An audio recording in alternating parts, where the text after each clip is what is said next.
Women sovereigns in Islam and Islamic history, women played an integral part in these hidden struggles.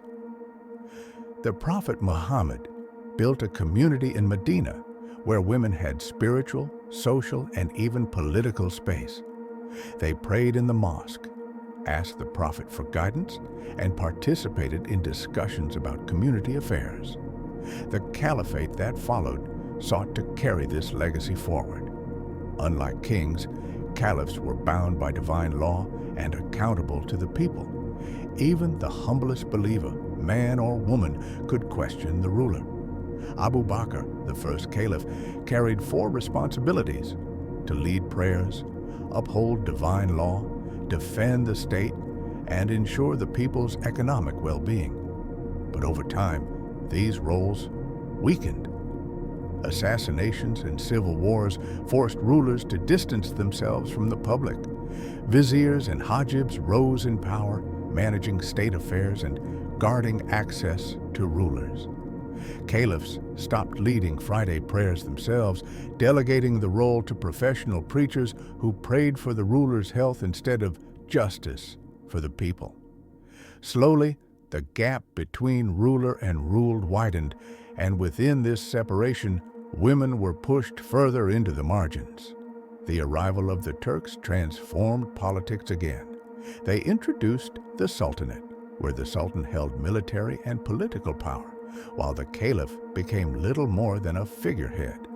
Yet, in Turkish and Central Asian traditions, women often rode to battle, advised rulers, and participated in governance.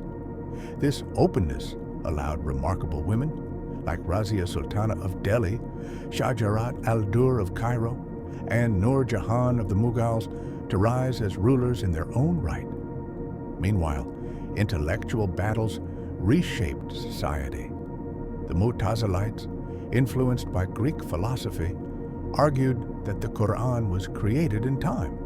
Their ideas provoked fierce resistance, and when they were rejected, the tide turned toward conservatism. Scholars like Imam Ahmad ibn Hanbal codified stricter interpretations of law. Women's presence in mosques was discouraged, and gradually, legal opinions barred them from public life altogether. What began as a measure to protect women hardened into complete exclusion. Yet history never stops moving.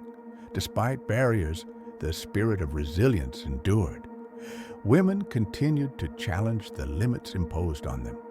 Across different lands, Turkey, India, Africa, and Indonesia, new blood in the Muslim world reopened spaces for women to contribute. The rise of queens like Razia, Shajarat al-Dur, and Nur Jahan showed that even against the tide of conservatism, women's leadership could not be erased.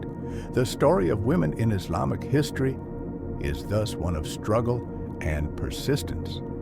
From the open doors of the Prophet's mosque to the guarded palaces of later sultans, women have been part of history's unfolding drama.